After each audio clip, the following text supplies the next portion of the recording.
En esta presentación vamos a hablar sobre la iniciación en el pensamiento computacional con estudiantes de secundaria, un giro a la enseñanza tradicional.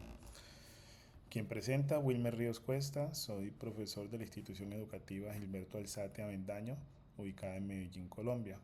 Dejo mi dirección de correo por si me quieren contactar para discutir o por si de pronto quieren que les envíe esta presentación o alguno de los materiales que utilicé para la configuración del estudio. La secuencia de la presentación. Vamos a comenzar con la introducción al problema y la pregunta de investigación. Vamos a pasar por los materiales y métodos, resultados, conclusiones y las referencias bibliográficas. En el pensamiento computacional es una habilidad analítica que implica que los estudiantes deban resolver problemas y se apoya en diversos niveles de razonamiento que ayudan al desarrollo cognitivo de los estudiantes.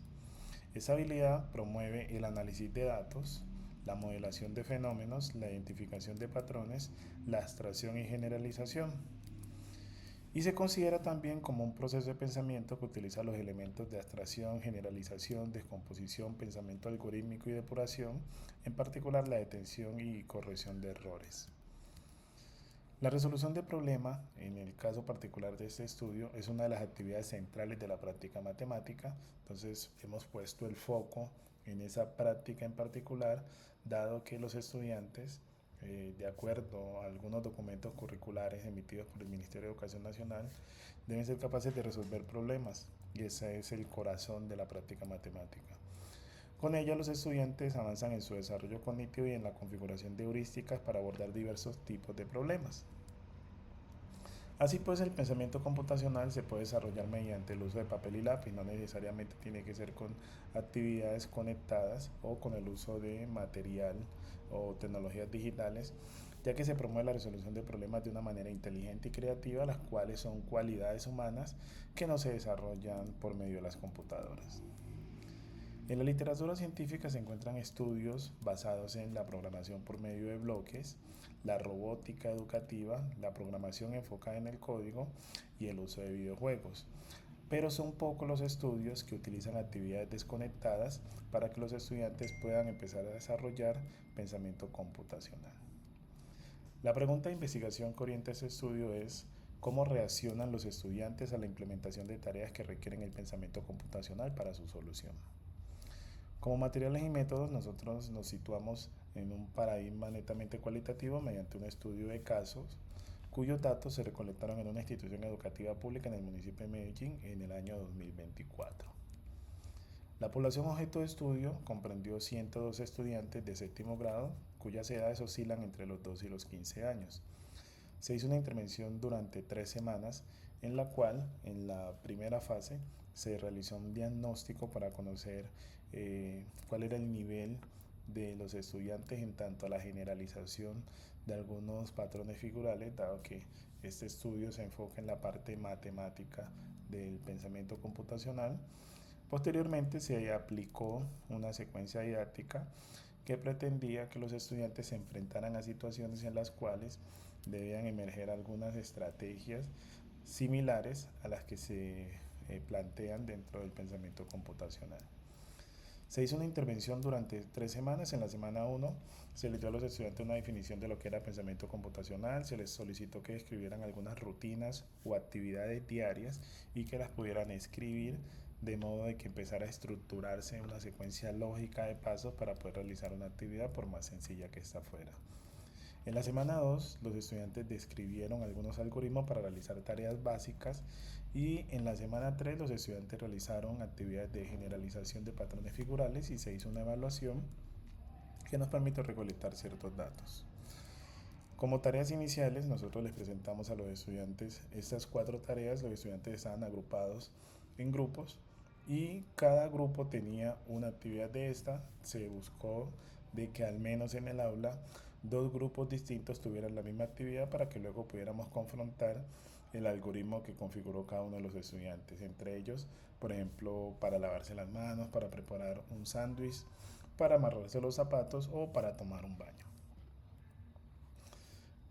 La segunda fase de tareas o el segundo cuestionario de tareas tenía actividades como la siguiente. La tarea número 1, se les presentaban patrones figurales y se les pedía a los estudiantes que determinaran la cantidad de círculos que habían en diferentes figuras, avanzando en la secuencia, así como la expresión matemática o regla general que les ayudara a calcular la cantidad de círculos de cualquier figura. En la tarea número 2 se les presentó el siguiente patrón. Los estudiantes debían determinar la cantidad de palitos para la figura 7, 15 y 50 y determinar una expresión matemática que les calculara la cantidad de palitos de cualquier figura. En la tarea número 3 se presentaron también una situación figural con palitos en la cual los estudiantes reconocían cuál es el patrón y debían llegar a una expresión matemática que les calculara o les ayudara a calcular la cantidad de palitos para cualquier figura que se les presentara. Y por último, tarea número 4, se presentó un ordenamiento de sillas y mesas. Aparecen varias figuras para que ellos vayan identificando cuál es el patrón. Se les pregunta por cuántas sillas habrá en diversas figuras y la expresión matemática que les ayuda a calcular la cantidad de sillas que se encuentran en cualquiera de esas figuras que aparecen allí. Como resultados, en las primeras actividades donde los estudiantes describían el algoritmo para situaciones cotidianas, no se presentaron mayores dificultades, los estudiantes fueron a resolver de manera satisfactoria cada una de ellas. En tanto al segundo cuestionario, donde ya las tareas estaban más enfocadas a estos patrones figurales, en la primera tarea en particular los estudiantes pudieron identificar fácilmente el patrón, pero no lo hicieron de manera explícita, en tanto que no lograron determinar un algoritmo que les permitiera calcular directamente cómo lo hacían. Algunos estudiantes recurrieron a operaciones como el conteo, otros utilizaron la suma y pocos utilizaron la multiplicación, pero estos no logran notar siempre la relación que hay entre el número y la figura. Algunos lo hicieron, pero fueron pocos. La mayoría no llegó a notarlos y recurrieron a la suma o al conteo para poder calcular cuántos círculos tenía la figura que se les preguntaba. En la tarea 2, muchos de los estudiantes no llegaron a una respuesta correcta. Se les pedía que determinaran la cantidad de palitos que se requerían para diversas figuras. Se puede observar, por ejemplo, en uno de los ejemplos que presentamos en la diapositiva, que algunos no respondieron la segunda pregunta sobre la expresión matemática. Otros, cuando se les preguntó por la expresión matemática, no dieron una expresión como tal, sino que presentaron una operación que debían hacer, que para el caso de ellos afirman que es una multiplicación. Pero hay una confusión entre lo que es una expresión matemática y una serie de operaciones que nos puedan ayudar para calcular un resultado. En la tarea 3, se observa, digamos que con mayor claridad las dificultades que aparecen en los estudiantes, quienes tratan de mantener siempre de manera constante la cantidad de palitos que tienen en la figura número 1 y luego van apareciendo las cantidades de palitos necesarios para las siguientes figuras, pero se nota esa dificultad en poder identificar ese patrón inicial y luego cómo van apareciendo los siguientes. En la tarea número 4 ya no se evidencia una modificación de la estrategia anterior de mantener la figura número 1 como un valor fijo o estático y luego ir contando e identificando qué va variando, qué va cambiando, sino que los estudiantes lo mantuvieron estáticos. La expresión matemática sigue estando ausente. Algunos de los estudiantes manifiestan que la estrategia es contar de dos en dos, pero no escriben una expresión que les permita calcularla, de modo que la generalización es un asunto que se encuentra ausente aún en los estudiantes y es propio de estudiantes que han estado habituados a prácticas en las cuales las tareas no les solicitan este tipo de respuestas. Como conclusión de este estudio, los estudiantes no están habituados a resolver tareas donde hay incertidumbre frente al resultado, es decir, una situación en la que ellos no tienen un algoritmo ya establecido que les ayude a responder la pregunta. Ellos acá tenían que configurar el algoritmo, pero ellos están más habituados al modelo en el que se les entrega el algoritmo y ellos lo pueden calcular. Si se les da, por ejemplo, la fórmula para calcular el perímetro, ya les da los datos y ellos la aplican y lo pueden resolver. Pero es distinto cuando en situaciones como esta se les pide a ellos que configuren el algoritmo. No hay evidencia de una observación sistemática o el seguimiento de las secuencias de construcción de las figuras, y eso se refleja en la forma como los estudiantes se acercan al conocimiento sin una reflexión sobre lo que hacen y cómo lo hacen. Hay que revisar no solamente los métodos de enseñanza, sino el papel de los estudiantes en la construcción de conocimientos.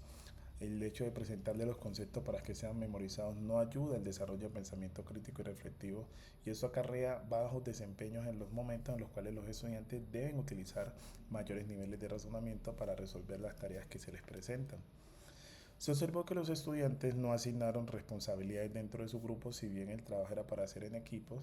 Los estudiantes lo que hacían era, uno de ellos intentaba, si no lo podía resolver se lo pasaba al siguiente, y así hasta que de pronto alguien lo lograba hacer, o si ninguno lo hacía pues abandonaban la tarea, pero no hubo una cooperación como tal al momento de resolver la tarea.